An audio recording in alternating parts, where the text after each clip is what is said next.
Hola, me llamo Chuck Babiloni y hoy interrumpo puntualmente mi serie Cómo pintaba para hacerme cargo del análisis exhaustivo de la morfología pictórica de este retrato presentado la semana pasada, exactamente el día 14 de mayo de 2024, ante todos los ojos de la humanidad. ¿Cómo lo pintó Jonathan Yeo?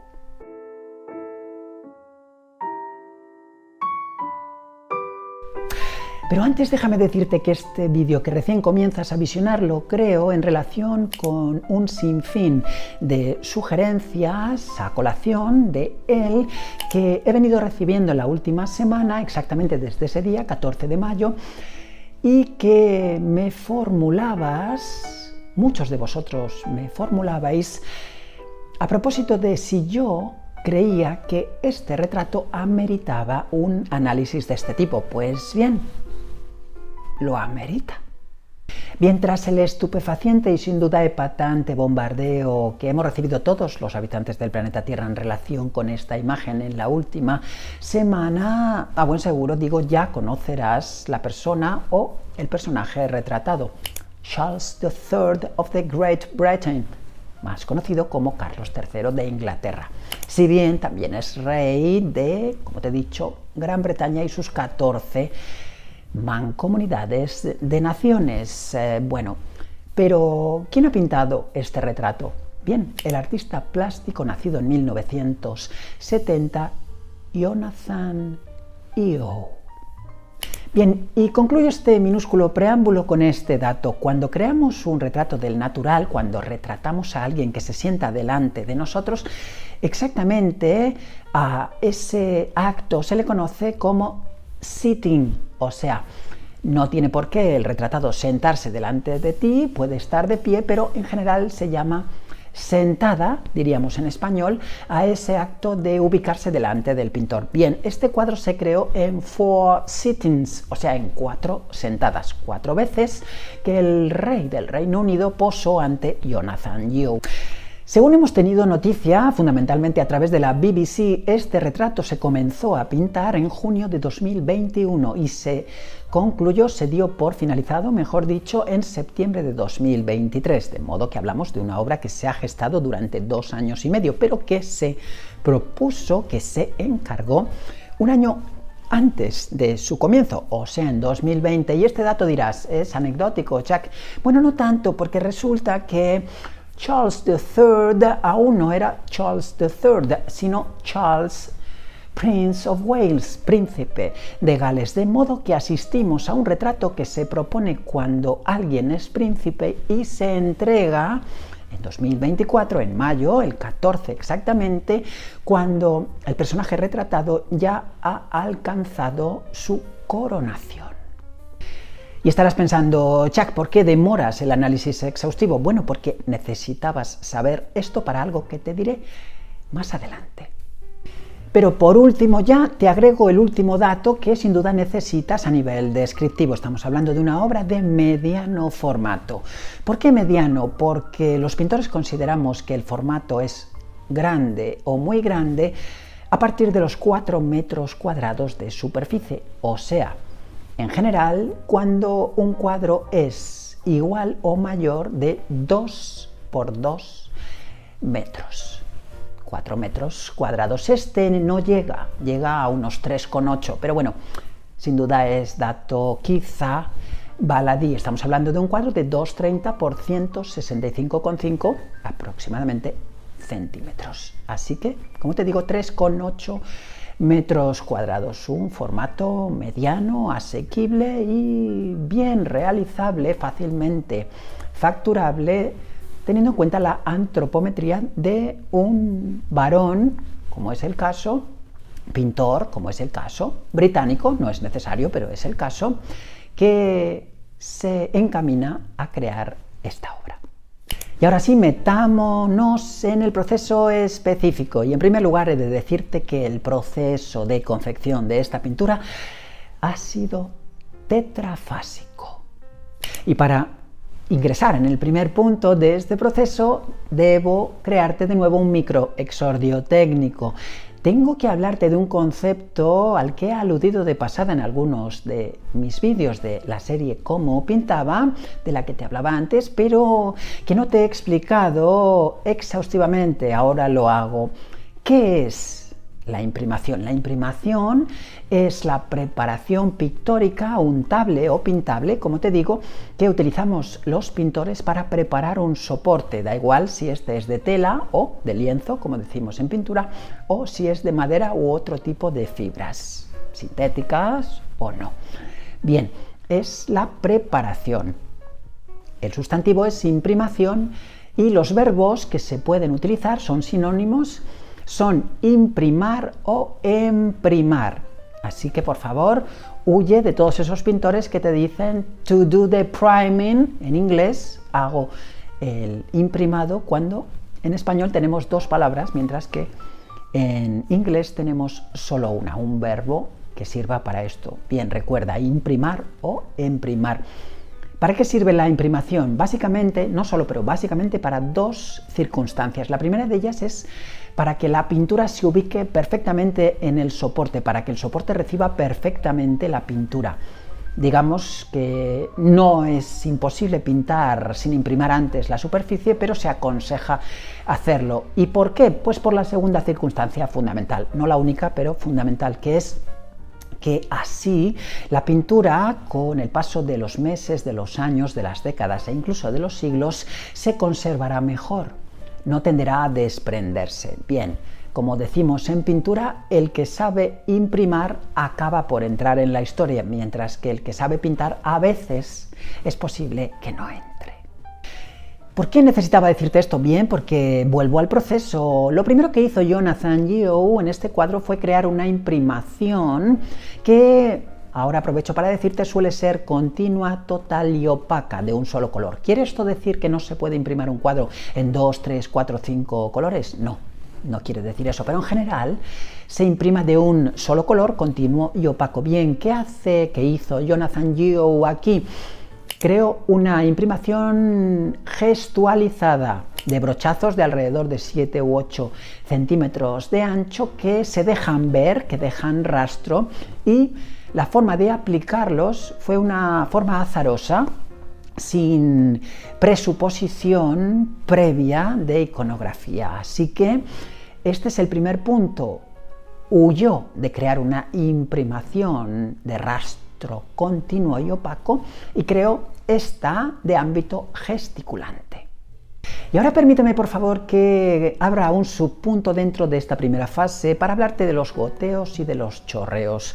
Recuerda que en el vídeo que dediqué a Jackson Pollock, revísionalo si eres tan amable, te decía que creó su fama básicamente entre el 47 y el 52 del siglo XX a través del dripping, del goteo, del chorreo de la pintura embadurnada en pinceles, brochas, palitos, cuchillas, espátulas, y haciéndola dispersarse sobre un soporte horizontal. Bien, una vez que Jonathan creó esta imprimación gesticulada o gesticulante, estos brochazos azarosos, lo que hizo fue colocar este lienzo en horizontal. Esto es pericialmente observable en este retrato, es irrefutable, y procedió a gotear pintura sobre él y a chorrear pintura sobre él, porque una vez que hizo esto colocó de nuevo el lienzo en vertical y evidentemente por interacción gravitatoria la pintura comenzó a chorrear en los lugares en los que llevaba una dilución superior. Esto en cuanto a los chorreos, pero vuelvo a las gotas. Las gotas las creo por interacción gravitatoria muy cercana al soporte. ¿Por qué sé esto?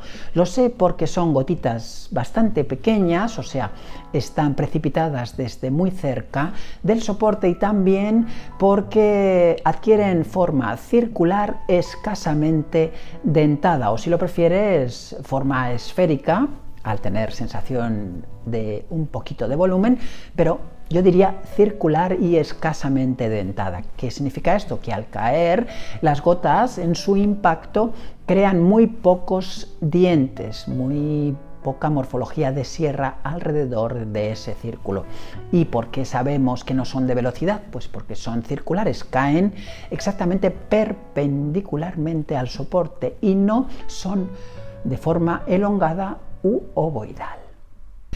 Segunda fase de este proceso tetrafásico. Lo segundo que hizo Jonathan, una vez que secó esta imprimación gestualizada, chorreada y goteada, fue crear esa veladura rubescente, rojiza, bermeja, si quieres, encarnada, bueno, llámala como quieras, que es mayoritaria en todo el lienzo. De hecho, es el color mayoritario observado en el cuadro, con excepción de las carnaduras, con excepción del rostro y de las manos. Y es precisamente en este punto donde ha cundido el desvarío general en todo el mundo. Ese rojo, ¿por qué ha dado tanto que hablar? Bueno, a mi juicio, he de decirte que no lo sé. Me parece tan ridícula una facción de comentarios como la inmediatamente antónima, la de enfrente. Una de ellas explica que esto guarda semánticas satánicas, semánticas esotéricas, semánticas masonas que hacen referencia, bueno, a ritos no especialmente pronunciables. Bueno, absurdo para mí, pero para mí también es absurdo decir que cuando Jonathan Yeo se acercó a su tienda de pigmentos y aglutinantes de referencia, a su perfumería, digamos, o a su droguería, resulta que encima del jefe de la tienda había un cartel que decía: hoy el rojo está de rebajas, le hacemos un 70%. Y entonces él compró más rojo que el resto de los pigmentos que utilizó en el cuadro. Bien, esto lógicamente lo estoy llevando al extremo, pero ¿no te parece a ti que es igual de ridícula una facción que la otra? Bien, para mí este rojo no tiene mayor significación que el hecho de aludir al color fundamental del uniforme de los Welsh Guards, los guardias galeses, de los que el rey de Inglaterra es su más alto oficial, de modo que, digamos, en español sería como su mariscal. Bueno, Jonathan ha creado un guiño exactamente a este rojo, que es el uniforme que viste Carlos III, pero que también vestía cuando era el príncipe de Gales, porque es su obligación castrense cuando se presenta en actos castrenses que tienen que ver con su representatividad militar. Bien, esto es simplemente un guiño al uniforme de los Welsh Guards. La tercera fase del proceso tetrafásico que Jonathan Yeo siguió en este retrato es la tercera fase de todos sus cuadros. Después de crear esta imprimación y, bueno, todo lo que te acabo de comentar del segundo punto, de esta veladura rojiza, que no siempre ha de ser rojiza, pero en este caso lo es, lo que hace siempre, como digo, Jonathan, es cuadricular el soporte que va a ser la obra definitiva. ¿Qué significa cuadricular? Significa exactamente esto: dividir todo el soporte en una matriz de cuadros, de cuadrícula, que convenientemente escalada en menor tamaño también es aplicada a una imagen de referencia. Bien, en este caso tomó, en esas 4 sentadas de las que te he hablado antes, Jonathan tomó numerosas fotografías del rey. No pintó, por lo que se nos ha dicho, más de 2 de estas sesiones, no las utilizó más de 2 para pintar. 2 de ellas, en concreto, la primera, fundamentalmente la utilizó para fotografiar al rey. Y, bueno, es claro que en este retrato se ve mucha utilización, está a la vista, es visionable la utilización de fotografías de referencia. Y por último, la cuarta fase de este proceso fue la eminentemente pictórica. Comenzó a pintar y a hacer desaparecer, aunque no del todo, esa cuadrícula, como, te vuelvo a repetir, siempre hace en su proceso, o casi siempre hace en su proceso, eliminando los collages en los que no hace esto, pero cuando pinta retratos, Jonathan siempre hace esto.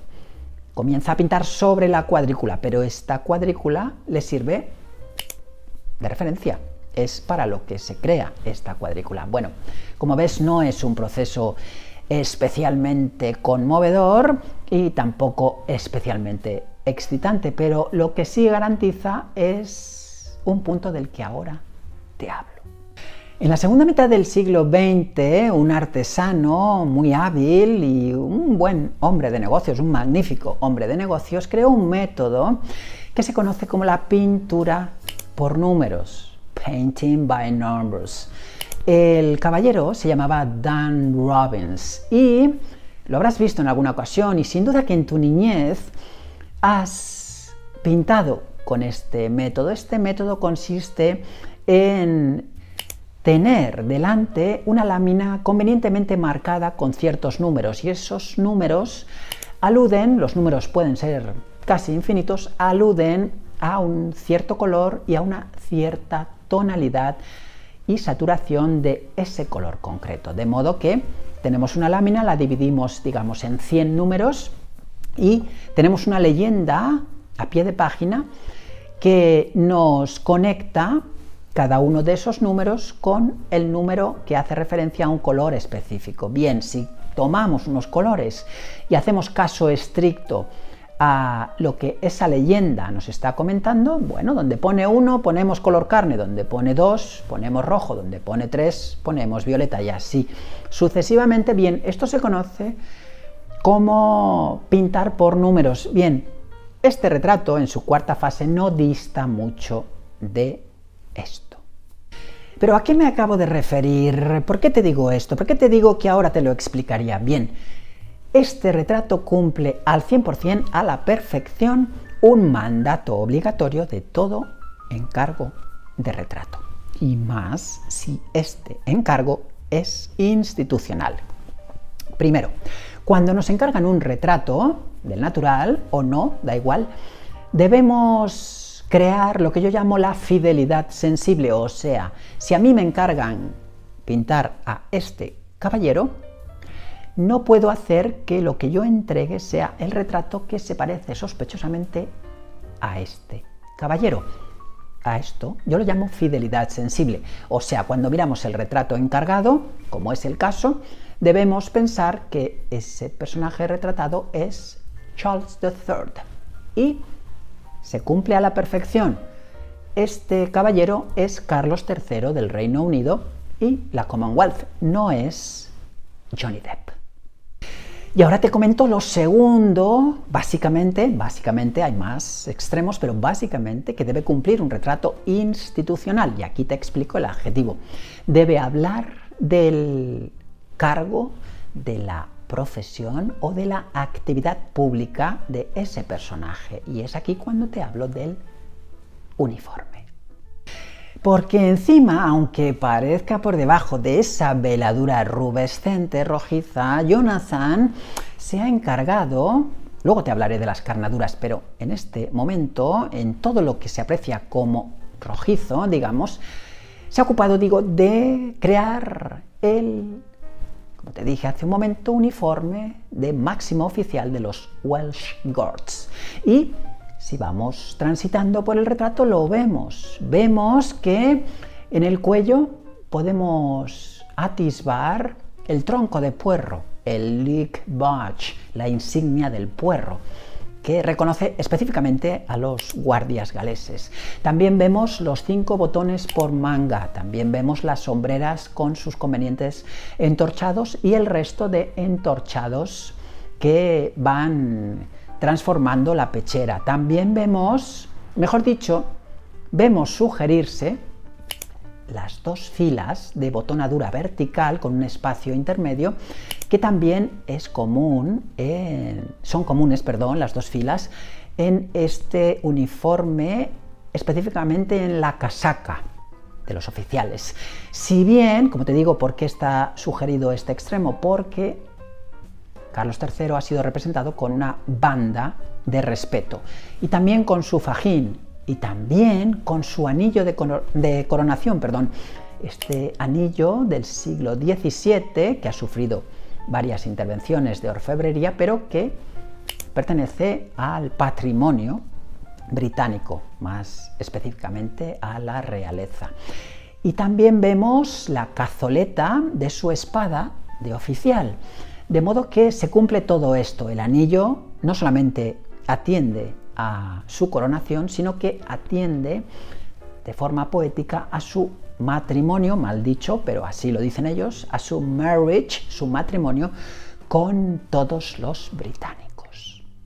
Bien, de modo que se cumple un segundo punto, se cumple que sea fiel sensiblemente al original, esa persona parece ser la que quiso ser representada, bien, Carlos III, y segundo punto, atañe, explica, razona su carácter institucional. Nada que decir aquí, el encargo es irreprochablemente facturado.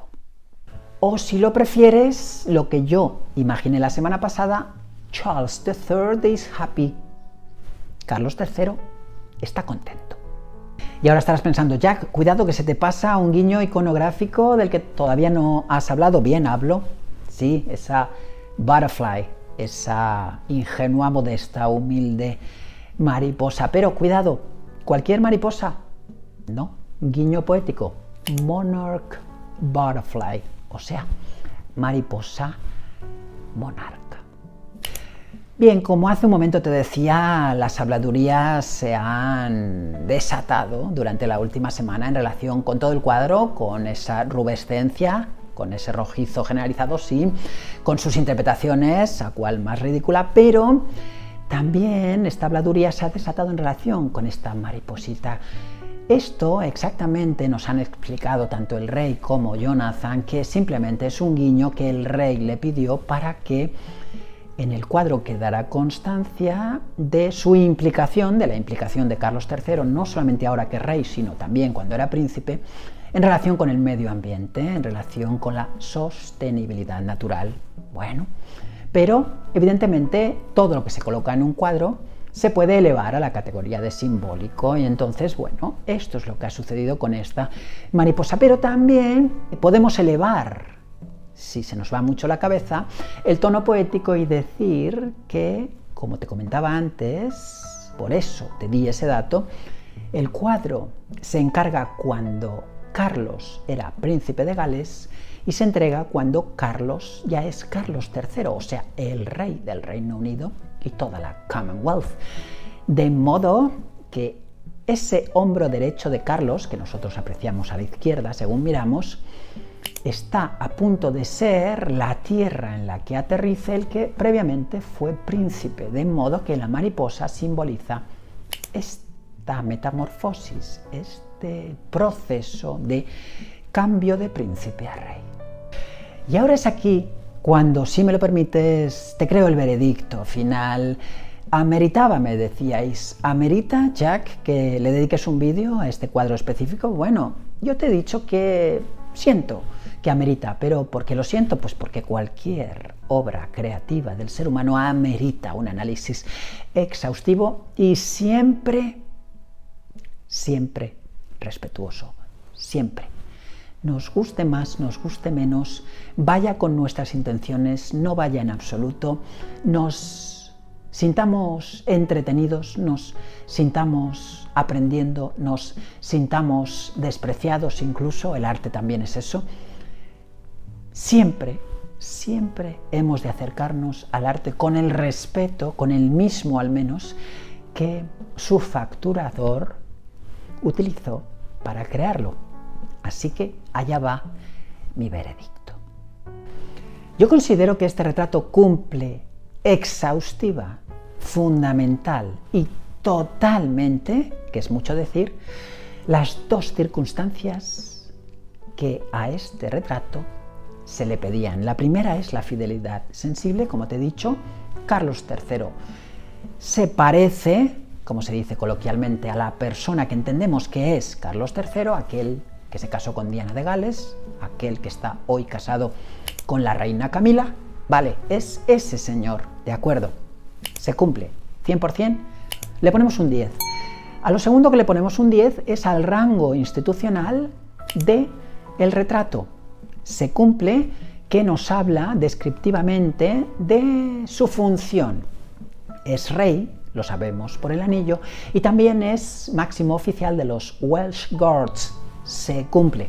Le ponemos un 10 en lo relativo a lo institucional, o sea, como decimos en plástica, a lo iconológico, lo que tiene que ver con el estudio de la imagen que ha de dar el sujeto retratado. Y bien, dicho esto, te doy la nota final. Una vez dicho esto, habiéndole colocado un 10 en fidelidad sensible y un 10 en fidelidad institucional, le tengo que poner la nota final y yo le coloco un aprobado pelado. Y tú dirás, Jack, ¿le pones un 10 en fidelidad sensible, un 10 en factura institucional y ahora le pones un 5? ¿Esto cómo se explica? Te explico. La razón fundamental de no suspenderlo es clara.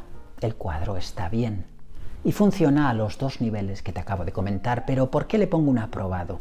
Porque si yo trabajase como director de Academia de Pintura o de, digamos, rector de la Facultad de Bellas Artes, le pondría un aprobado pelado. O a lo mejor lo mando a septiembre porque en el cuadro se cumple algo que un pintor no se puede permitir. A Jonathan Yeo le encargaron una pintura de Carlos III y él ha entregado una ilustración.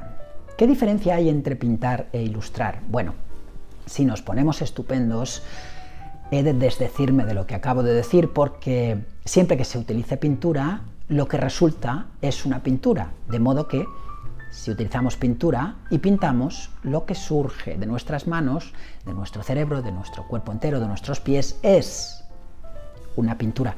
Pero vayamos un poco a lo poético porque lo necesitamos aquí. ¿Por qué digo que le encargaron una pintura y él ha entregado una ilustración? Porque ilustrar es adornar, es edulcorar, es dulcificar, es hacer más digerible cualquier motivo pictórico. Bien, Jonathan Yeo lo ha hecho en este caso. Sabemos que el personaje, en cuanto a fidelidad sensible, se parece sin ninguna duda, pero sus rasgos, sus facciones están dulcificadas, están edulcoradas. Pero esto no es lo fundamental. Lo fundamental, evidentemente, para Carlos III sí será, al halagar su vanidad, bueno, puede que sea importante, su narcisismo, de acuerdo. Por eso se encarga también un retrato pintado. Habiendo fotografías, ¿para qué encargas un retrato pintado? Bien, pues para que una persona se detenga un montón de meses o años en pintarte a ti, que, bueno, te cree una obra que necesita de muchas cosas, pero también de su tiempo físico, eso que no vuelve en el caso de los humanos. Y bien, ¿qué ha hecho Jonathan? Ha utilizado un método efectista, un método que en pintura llamamos manierista. La agregación de micropinceladas que son impresionistas, que tienden a un parecido naturalístico, pero no a un parecido de otro tipo, simbólico y, por supuesto, de genialidad pictórica. Este cuadro no es una genialidad. ¿Por qué no lo es? Bien, en principio porque es anacrónico. Es un cuadro pintado de forma impresionista cuando el impresionismo se creó en 1872. Bien, es un cuadro que ha utilizado un proceso que lleva inventado, entre comillas digamos, inventado más de siglo y medio. Bien, ¿esto es especialmente delicado? No. Bueno, se puede seguir siendo impresionista en 2024. Nada que decir ahí. Pero, ¿qué ocurre? ¿Por qué? ¿Cuál es el meollo fundamental para emitir este juicio? El meollo fundamental es que el cuadro carece por completo de tensión procesal.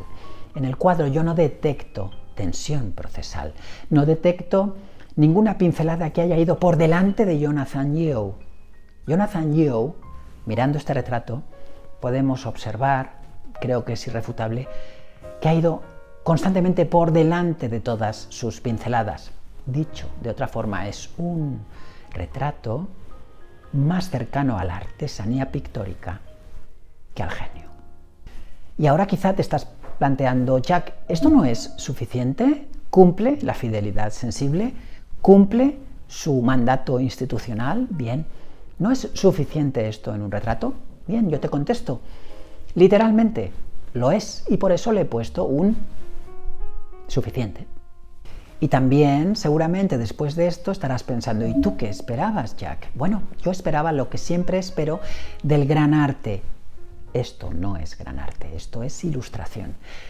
¿Tiene algún problema? No, es maravilloso ser ilustrador, pero es un trabajo distinto a ser pintor. ¿Qué ha pasado aquí? Aquí ha pasado que nos están dando algo que no es gran arte y no podemos percibir, recepcionar eso. ¿Qué nos tendría que haber dado Jonathan Yeo, que no sé si es capaz de darnos? Algo que hablase de no dominar un gesto específico, no digo todas las pinceladas, pero alguna que se le hubiera ido hacia un ámbito genial, un ámbito desatado, un lugar indomado. No digo indomable, pero sí indomado. Y esto, por desgracia, en este retrato no está presente. Me llamo Chuck Babiloni y llevo 45 de mis 53 años dedicado al estudio y la práctica de las artes plásticas, la literatura y la música. ¿Te ha servido este vídeo? Por favor, dale al like, suscríbete a mi canal, compártelo en tus redes sociales, si eres tan amable, y nos vemos en el siguiente. Arigato gozaimashita.